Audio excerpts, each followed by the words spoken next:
Hello everyone and welcome to my channel Heart and Soul. My name is Jessica and today I wanted to do a very important, very swept under the rug topic, and that's depression. Depression affects so many of us and our loved ones. Depression can be life-altering to many people's lives, and for all too many it seems like there's no way out. I wanted to do a video on depression because it has personally affected my life for most of my life and is all too often not always given the spotlight it needs or deserves. I wanted to clarify and explain what depression looks like and some of the warning signs that someone you love or know may be struggling with if they have depression. If you find this video interesting and you like it, please like it. Please share it on whatever platform you can, and please subscribe to Heart and Soul if you have not done so already. Please make sure to hit your notification bell to all, so that way you'll be updated anytime I post on my channel. Now let's get into today's video on depression. So what is depression? Depression, which is a major depressive disorder, is a common and serious medical illness that negatively affects how you feel, the way you think, and how you act. Fortunately, it is also treatable. Depression causes feelings of sadness or loss of interest in activities you once enjoyed participating in. It is a mood disorder. Most people feel sad or even depressed at times. It's a normal reaction to loss or life's challenges, but when intense sadness, which includes feeling helpless, hopeless, and worthless, lasts for many days to weeks and keeps you from living your life, it may be something much more than just sadness. You could have clinical depression, which is a treatable condition. Depression symptoms according to the DSM-5, which is a manual doctors use to diagnose mental disorders. You have depression when you have 5 or more of the symptoms for at least 2 weeks. Your mood is depressed for most of the day, especially in the morning. You feel tired or you have a lack of energy almost every day. You feel worthless or guilty almost every day. You feel hopeless or pessimistic, which is when you tend to see the worst aspect of things or believe that the worst will happen. You have a hard time focusing, remembering details, and making decisions. You can't sleep or you sleep too much almost every day.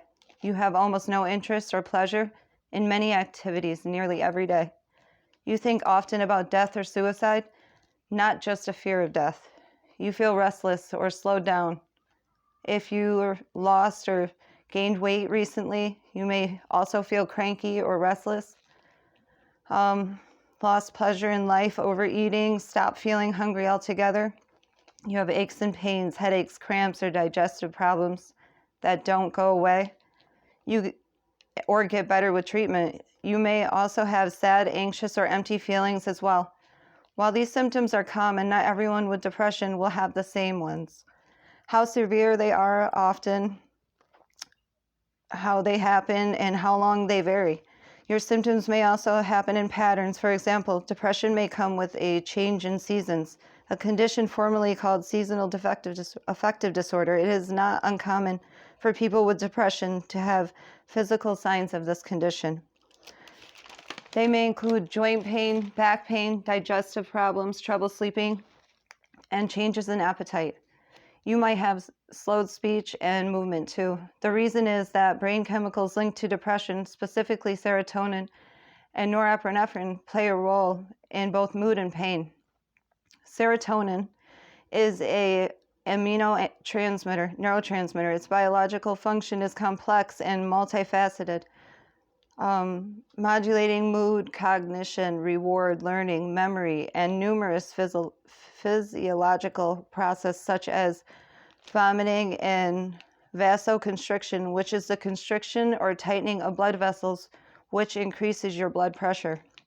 Norepinephrine, also called noradrenaline, is both a hormone produced by the adrenal glands and a neurotransmitter, a chemical messenger which transmits signals across nerve endings in the body. Norepinephrine is produced in the inner part of the adrenal glands, also called the adrenal medulla.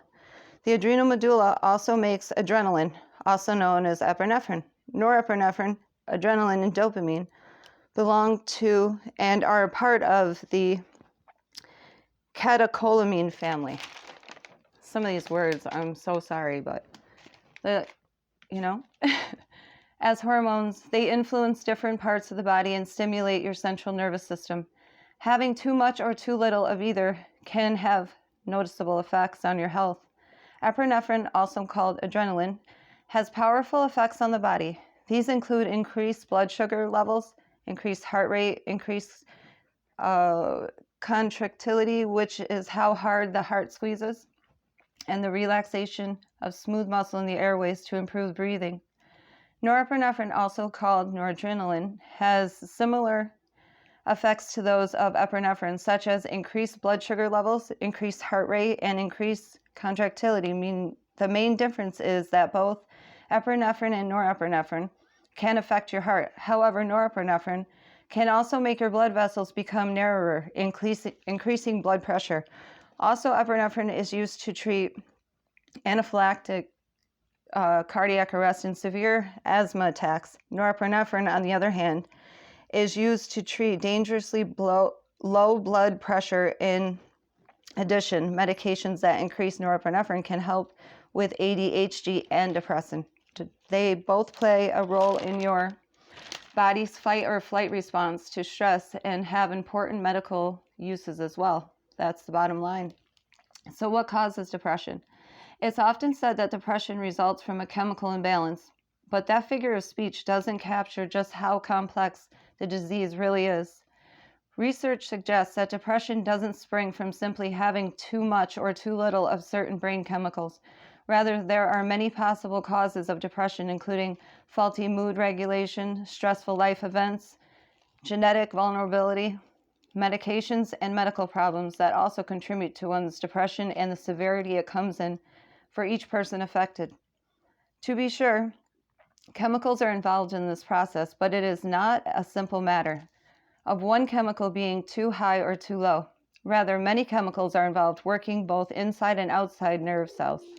There are millions and billions of chemical reactions to make up the dynamic system that is responsible for your mood, perceptions, and how you experience life.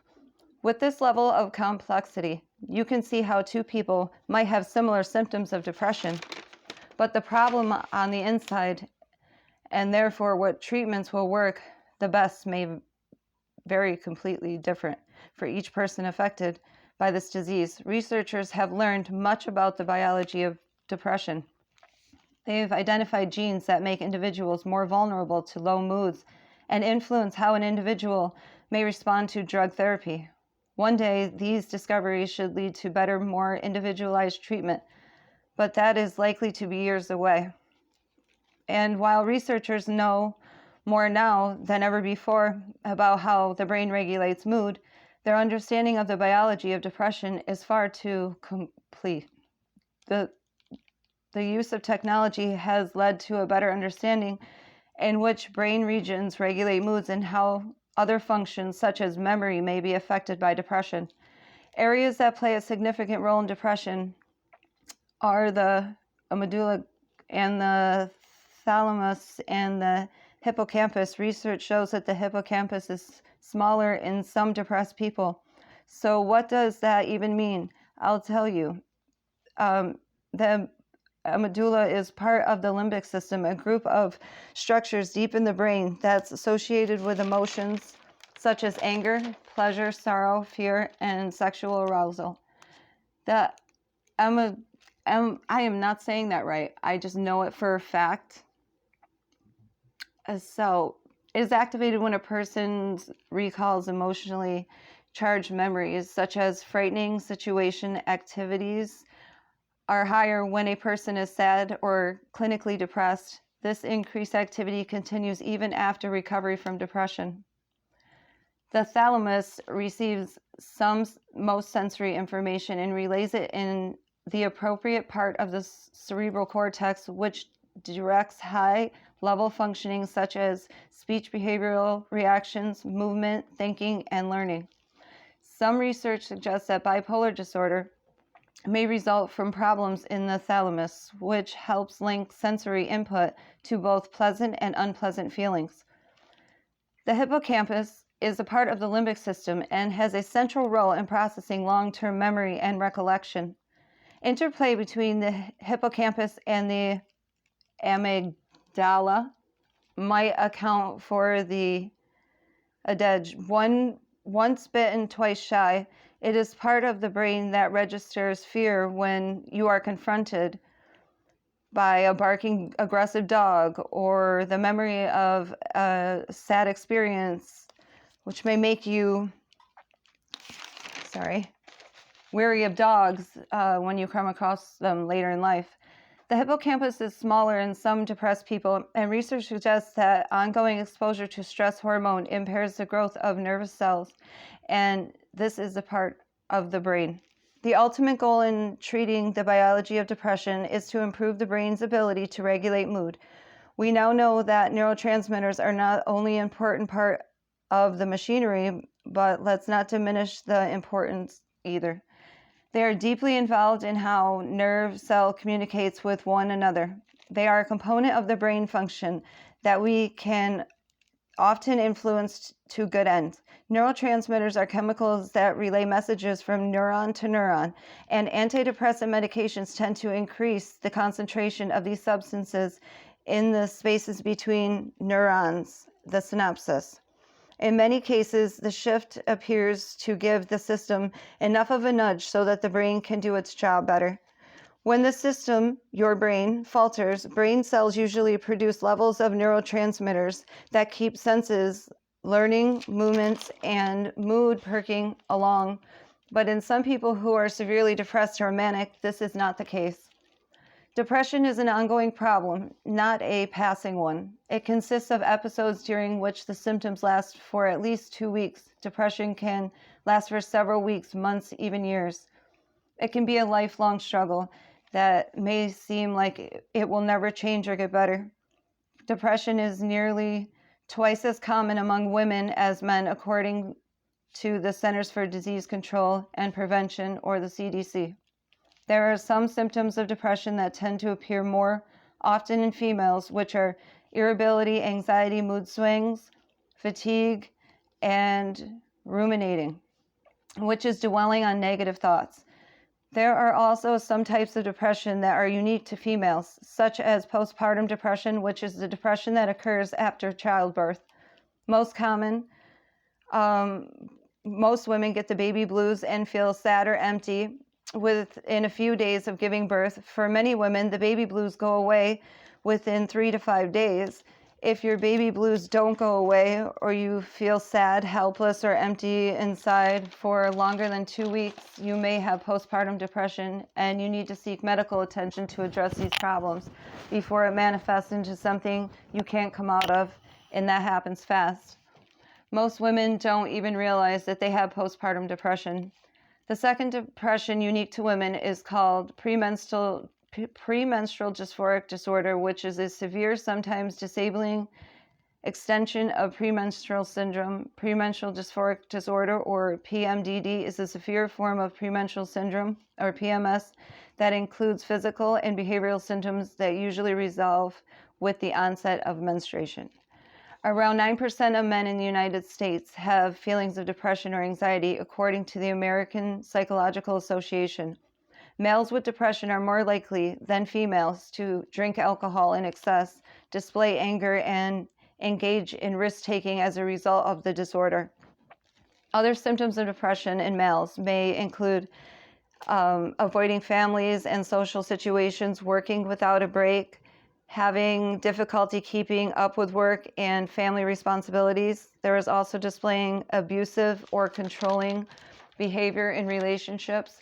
Due to different symptoms, and because men are typically less likely to talk about and seek treatment for depression, making men have undiagnosed and untreated depression. Although the primary symptoms of depression for many is often a feeling of sadness, men may have a higher tendency than women to feel anger, demonstrate aggressive feelings, and engage in substance abuse as well. Since many are going to go untreated or undiagnosed, they have a higher likelihood of self-medicating to hide their problems instead of getting the critical medical help that they need. I definitely self-medicated for many years to help numb my emotional or physical pain, because I never got the help that I needed until it was so far into a pill addiction and at rock bottom. I learned that no matter what drug you take to try to keep you cover up what problems you choose not to deal with, not only do you still have all those same problems, but now you have a life-threatening addiction on top of those initial problems you already had. Get the help you need. You owe it to yourself to be happy and in a good headspace, a clear headspace. Trust me. It is said that 30.6% of men will experience a period of depression during their lifetime. Understanding how depression symptoms might differ between men and women, it is important. It can help make people aware of depression in themselves and their loved ones. Recognizing depression is the first step towards recovery.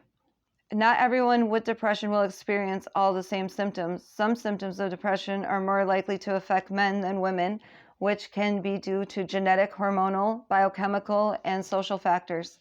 The differences in men and women may be due to social expectations of how men and women express emotion. It is likely that men will be less willing to show certain emotions, such as sadness, if they feel that others are going to judge or criticize them for it. Men with depression may experience thoughts of suicide as well. If you know someone that is at immediate risk of self-harm, suicide, or hurting another person, call 911 or the local emergency number. Stay with that person until professional help arrives, as long as you are not putting yourself in harm's way. Remove any weapons, medications, or other potentially harmful objects. The National Suicide Prevention Lifeline is available 24 hours a day, and the phone number is 1-800-273-8255. They are there to listen and to get you hooked up with the resources that you need to help you get better. Listen to the person without judgment. If you or someone you know is having thoughts of suicide, a prevention hotline can help you, is always there to listen if you feel like you have no one else to turn to. Death is so final, and you cannot take that decision back once you have done it. I know it seems overwhelming some days. Hell, most days are overwhelming, but it does get better. It definitely does get better, much better. My observation in life is a positive attitude produces a positive outcome. There are several ways to treat depression. Everyone responds to a treatment differently, but a doctor can advise a person on which treatment will best suit their needs. Treatment options include medications, talk therapy, and cognitive behavioral therapy, or CBT. The medications that are used to treat depressions are called SSRIs. Each ease symptoms of depression and mood and anxiety.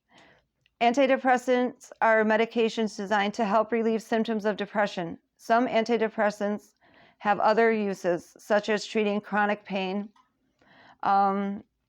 Medications are used to relieve anxiety and tension. They may also help promote sleep. Antipsychotic drugs help reduce or improve the symptoms of certain psychotic conditions. Sorry, I have a note here. Talk therapy is the second type of treatment used to treat depression, which is also known as psychotherapy. This is what mental health professionals use to communicate with their patients. The purpose of talk therapy is to help people identify issues that cause emotional distress to people. The last type of, no, that's not right. Let me go back. I apologize. There are different diagnoses for depression that can all be categorized into at least 5 different types of depression. Certain contributing factors and symptoms characterize each type. There are major depression. People who suffer with major depression tend to experience what many describe as an all-consuming darkness. They lose interest in most activities, even the ones that they really used to enjoy doing. Thoughts of suicide or death may occur. Major depression can also be caused by mitochondrial myopathies, which is a genetic disorder. Genetic traits can be transformed from parents to offspring, and the American Psychiatric recognized it as atypical depression. Major depression is usually treated with antidepressant medications and psychotherapy. The second type of depression is called persistent depressive disorder, which was formerly referred to as dysthymia. Dysthymia is continuous long-term or chronic form of depression. You may lose interest in normal daily activities, feel hopeless, lack productivity and low self-esteem, and an overall feeling of inadequacy. These feelings last for years and may significantly interfere with your relationship, school, work, and daily activities. If you have this disorder, you may find it hard to be upbeat even on happy occasions. You may be described as having a gloomy personality, constantly complaining, or incapable of having a good time or fun. Though persistent depressive disorder is not as severe as major depressive disorder, your current depressed mood may be mild, moderate, or severe. Because of the chronic nature of persistent depressive disorder, coping with the depression symptoms can be challenging, but a combination of talk therapy and psychotherapy and medication can be effective in treating this condition. The third type of depression is called seasonal affective disorder, or SAD, SAD. Is a mood disorder characterized by depression that occurs at the same time each year. Seasonal affective disorder occurs in climates where there is less sunlight at certain times of the year. I get this every single winter when it's coming around. I get so depressed. I hate the winter. I swear to God. I look out there, I swear, all day. I just cannot. It just drives me insane. You have to scrape like 72 feet of snow off your car to even warm it up to go down the street. I hate that. I hate the cold weather. So I definitely have that. I feel trapped inside in the cold weather. It makes me feel depressed, gloomy. This is usually self-diagnosed. Symptoms include feeling fatigue, depression, hopelessness, and social withdrawal. Treatment includes light therapy, phototherapy, talk therapy, and medications. Light therapy or phototherapy, classically referred to as heliotherapy, consists of either exposure to daylight or to some equivalent form of light as a treatment for seasonal affective disorder, or exposure to the skin to specific wavelengths of light using a polychromatic polarized light to treat skin conditions. The fourth type of depression, bipolar disorder, which is commonly referred to as manic depressive disorder, it is a typical depression. This type of depression is associated with mood changes and behavior that may be described as opposites. Individuals who experience bipolar disorder experience periods of high energy and then very low and depressed. The manic side of bipolar is characterized by high energy, grandiose ideas. People experiencing grandiose delusions often describe larger than life feelings of superiority and invulnerability. Grandiosity is an exaggerated sense of one's importance, power, knowledge, or identity, even if there is little evidence to support the beliefs. People with this diagnosis also tend to have unrealistically high self-esteem and a decreased need for sleep. During this stage, individuals experience racing thoughts and may engage in unsafe or erratic behavior. Some overspend on unnecessary wants or needs and take risks. Some individuals may also become sexually promiscuous. Although the exaggerated feelings of energy and high self-esteem may feel good, but the symptoms do not last. When the manic episode ends, the depressive phase begins. During this time, the symptoms are similar to a major depressive disorder. The individual will feel extreme sadness and hopelessness, sleep a lot, and have no desire to participate in any activities. He or she may also have feelings of self-loathing, self-hatred, or guilt. Bipolar can also be caused by primary mitochondrial myopathy, which is a genetic disorder that can affect a person's behavior. The fifth type of depression is also called postpartum. It is a mood disorder that nearly affects 1 in 7 mothers after childbirth. Mothers with PDD experience feelings of extreme sadness, anxiety, and exhaustion that may make it difficult for them to complete daily care activities for themselves or others. While there doesn't seem to be a single contributing factor to postpartum depression, it's considered the result of both physical and emotional factors. After a childbirth, the levels of estrogen and progesterone in a woman's body drops quickly. This leads to chemical changes in the brain that may trigger mood swings. Additionally, a lack of sleep means that the body and mind cannot recover from childbirth. This constant sleep deprivation can lead to physical discomfort and exhaustion, both of which affect mood and may lead to postpartum depression. Some women appear to be at greater risk for developing postpartum depression due to previously existing risk factors such as symptoms of depression during or after a previous pregnancy, previous experience with depression or bipolar disorder at another time in life, a stressful life event during pregnancy or shortly after giving birth, such as a job loss, death of a loved one, domestic violence, or personal illness.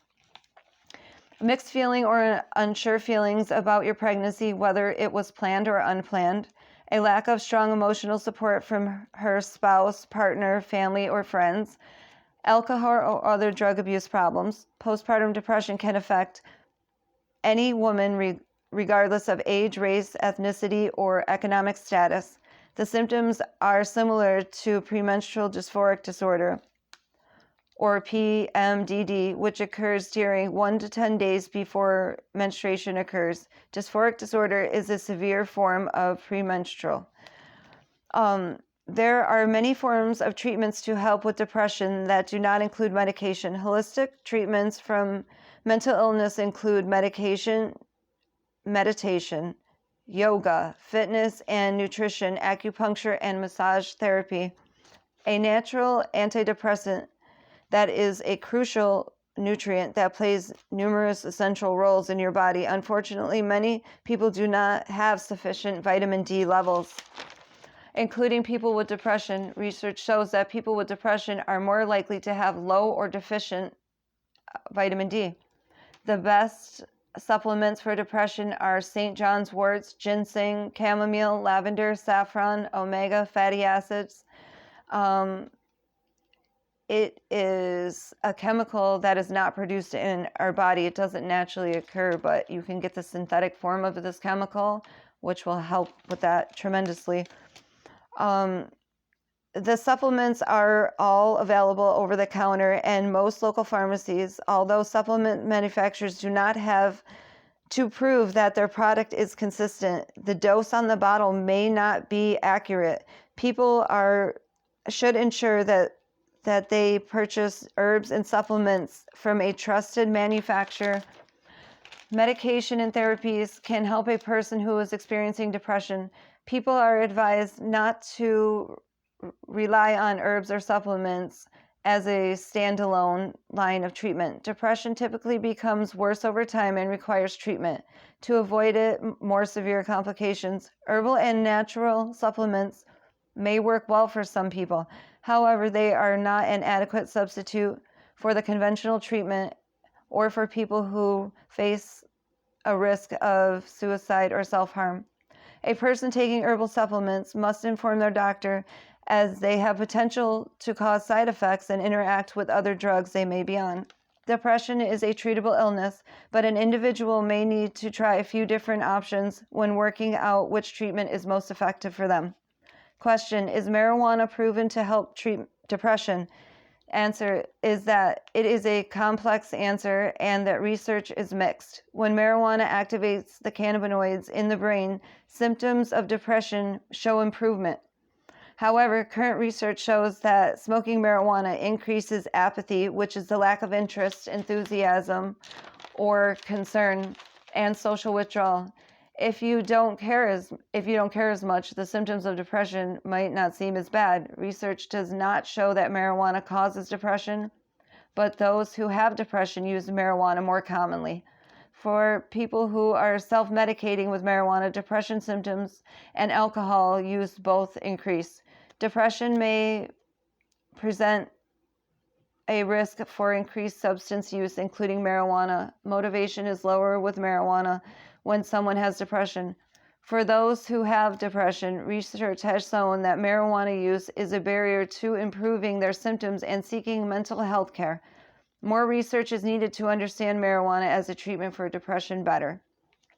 Depression is treatable, and there is a way out of suffering the suffocating pressure that depression can cause and seem to have on your life. There is hope and relief from those overwhelming feelings of hopelessness and helplessness, even if it feels like there isn't. Talk to someone. Don't keep those feelings all bottled up inside. It's not healthy.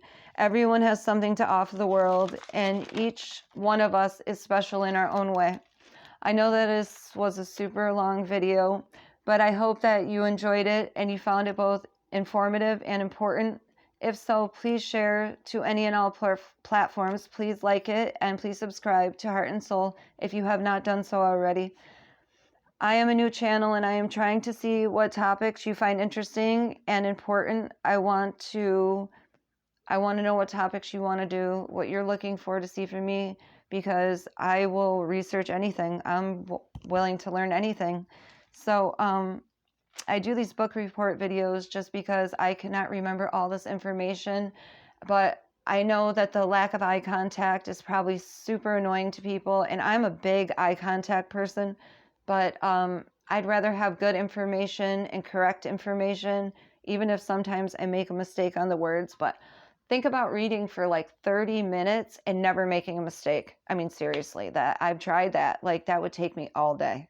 So I really hope you can see past that stuff, and the information is important and that you learn something from it. And that's the reason why I do it, and that's all I care about. So I really hope that my book reports help you to further understand some of the struggles and challenges that people with depression suffer from each and every day.